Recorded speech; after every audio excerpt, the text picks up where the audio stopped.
Hello everyone, welcome to channel learn with ease. आज का topic है पार्टनरशिप फंडामेंटल्स का, जिसमें हम सॉल्व करेंगे question number 36, chapter 1 TS Grewal की बुक से, class 12 accounts. Online sessions, online classes के लिए आप मुझे इस नंबर पर व्हाट्सएप करोगे और टेलीग्राम पर भी आप मुझे फॉलो कर सकते हो।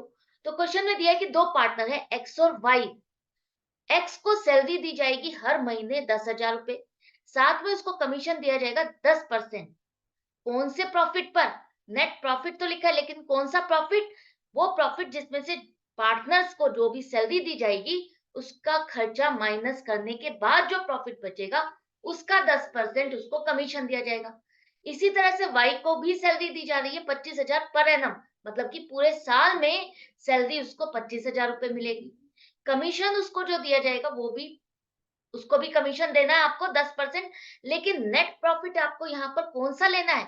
नेट प्रॉफिट आपको लेना है जिसमें से आप सैलरी का खर्चा, दोनों पार्टनर को जो सैलरी मिलनी है वो माइनस करने के बाद, और जो दोनों पार्टनर का कमीशन है जो बनेगा उसको माइनस करने के बाद जो प्रॉफिट बचेगा उसका 10% इसको कमीशन देना है। प्रॉफिट हमें पूरे साल का हुआ है 4,20,000 रुपए। अब यहाँ पर आपको डिस्ट्रीब्यूशन ऑफ प्रॉफिट भी दिखाना है। कैसे करोगे इसकी कैलकुलेशन समझो। एक्स का कमीशन अगर आप कैलकुलेट करते हो तो आपको पता है प्रॉफिट 4,20,000 है। कमीशन उसको 10% प्रॉफिट पर देना है, लेकिन वो प्रॉफिट जिसमें से सैलरी को माइनस कर चुके। किसकी सैलरी? एक्स और वाई दोनों की सैलरी। तो एक्स की सैलरी 10,000 पर मंथ है, ध्यान से रीड करो। तो मल्टीप्लाई बाय 12 करोगे तो पूरे साल की सैलरी 1,20,000। वाई की सैलरी पूरे साल की 25,000 है, तो टोटल सैलरी का खर्चा 1,45,000, जिसे माइनस करते हो पूरे प्रॉफिट में से। 4,20,000 में से ये सैलरी का खर्चा माइनस कर दो तो बचा कितना नेट प्रॉफिट आपके पास? 2,75,000। इसका 10% कमीशन आपको देना है एक्स को, तो वो बनेगा 27,500। तो इसमें तो कोई डिफिकल्टी नहीं थी क्योंकि सारा डाटा हमारे पास अवेलेबल था, हमने कैलकुलेट कर लिया। अब बात आती है वाई का। जो वाई का कमीशन आपको देना है वो आपको 4,20,000 के प्रॉफिट पर नहीं देना।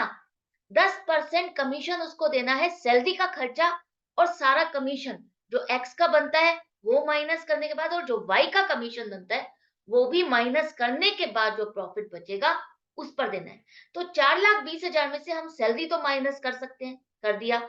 वो आया आपके पास 2,75,000 का प्रॉफिट।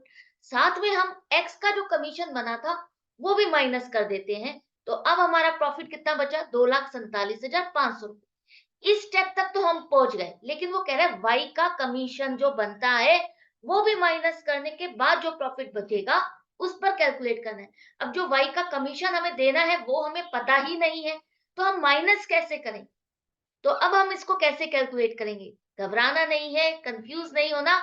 जैसे हमने कमीशन प्रॉफिट आफ्टर वाले केस में कैलकुलेशन की थी वैसे ही आपको कैलकुलेशन करनी है।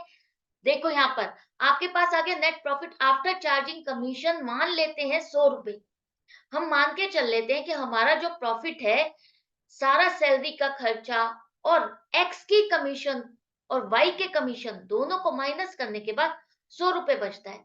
और इस 100 रुपए पर ही वाई को कमीशन देना है 10%, जो कि बनेगा 10 रुपए। तो अगर हमारा प्रॉफिट 100 रुपए होता है तो 10 रुपए कमीशन देना है, जो कि टोटल प्रॉफिट अगर हम देखें उसको कमीशन देने से पहले तो क्या हो जाएगा? 110 रुपए। तो 110 रुपए के प्रॉफिट पर हम 10 रुपए का उसको कमीशन देते हैं। अब हमारे पास क्वेश्चन में प्रॉफिट कितना है? ये है 2,47,500 रुपए। देखो ये जो नेट प्रॉफिट है आपका सैलरी का खर्चा माइनस करने के बाद और एक्स या कमीशन माइनस करने के बाद वो वाला प्रॉफिट है। वाई का कमीशन ही आपने माइनस नहीं किया ना, तो बस वही रहता है।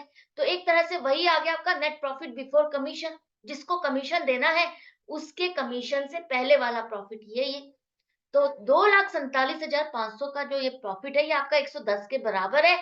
अगर हम इसको 110 से डिवाइड कर दें और मल्टीप्लाइड बाय 100 कर दें तो हमारे पास क्या आ जाएगा? क्योंकि हमने क्या माना है इसको 110 के बराबर, यही है ना। तो अगर ये 110 के बराबर है तो ये कितना गुना ज्यादा है 110 से? आपको पता चल जाएगा। मल्टीप्लाइड बाय 100 करोगे तो आपके पास आ जाएगा नेट प्रॉफिट, वो वाला जो आफ्टर कमीशन है, वाई का कमीशन घटाने के बाद। अब यही हमको चाहिए था, वाई की जिद है कि इसी पर ही आप मेरा कमीशन कैलकुलेट करो। तो 2,25,000 पर इसका कमीशन 10% कितना बनेगा? 22,500 रुपए। तो ये हमने पजल सॉल्व कर ली, पहेली सुलझा ली है। अगर आपको फॉर्मूला समझना है, फॉर्मूले को याद करना है, तो याद कर लो। नेट प्रॉफिट आपका 2,47,500 रुपए कौन सा है? Net profit before commission. उसके बाद मल्टीप्लाइड बाय 10 करो, अपॉन 110 इज इक्वल टू 22,500 रुपए आ गया। आप इस तरह से समझ लो और कैलकुलेशन फटाफट करने के लिए फॉर्मूले को याद कर लो। तो हमारा दोनों पार्टनर्स का कमीशन आ गया, अब आपने निकाल लिया। एप्रोप्रिएशन में आ जाओ। एप्रोप्रिएशन में क्या है? हमारे पास प्रॉफिट है 4,20,000, जिसे हमें डिस्ट्रीब्यूट करना है। तो जो आप सैलरी दे रहे हो दोनों पार्टनर को, वो भी एक तरह से डिस्ट्रीब्यूशन है। तो एक्स की 1,20,000 और वाई की 25,000, 1,45,000 हमने बांट दिया। इसके बाद हमने कमीशन दिया दोनों पार्टनर का। एक्स का हमने कैलकुलेट किया 27,500 और वाई का 22,500 रुपए। टोटल कमीशन भी दे दिया। तो 1,95,000 रुपए हम बांट चुके हैं 4,20,000 में से। बाकी प्रॉफिट जो बचा, वो कितना बचा? 2,25,000 रुपए। इसको आप किस रेशियो में डिस्ट्रीब्यूट करोगे? क्वेश्चन में नहीं मेंशन। दोनों पार्टनर की प्रॉफिट शेयरिंग रेशियो मेंशन नहीं है। और जब क्वेश्चन साइलेंट हो प्रॉफिट शेयरिंग रेशियो के लिए, तो आपको क्या लेके चलना है कि जो भी प्रॉफिट या लॉस है वो दोनों पार्टनर में इक्वली डिवाइड होगा। तो 2,25,000 को एक्स और वाई में डिस्ट्रीब्यूट कर दो, आधा आधा।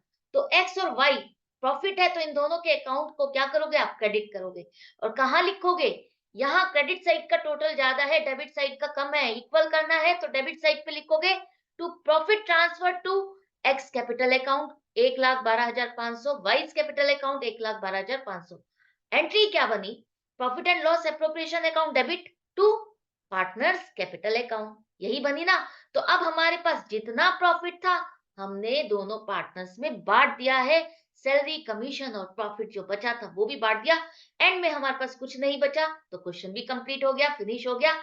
हमारे तो फुल मार्क्स पक्के हैं। अगर आपने प्रैक्टिस कर ली है तो आप बेफिक्र हो जाओ। आपके कॉन्सेप्ट क्लियर होते जा रहे हैं, आप सीखते जा रहे हो, प्रैक्टिस करते जा रहे हो, तो एक्यूरेसी लेवल तो बढ़ेगा ही बढ़ेगा। और आपको समझ आएगी, कॉन्फिडेंस लेवल बढ़ता जाएगा। तो इसी कॉन्फिडेंस लेवल को और बढ़ाने के लिए, बूस्ट अप करने के लिए हर बार प्रैक्टिस जारी रखनी है और मेरे साथ बने रहना है। मिलती हूँ नेक्स्ट वीडियो में नेक्स्ट क्वेश्चन के साथ। Goodbye and take care.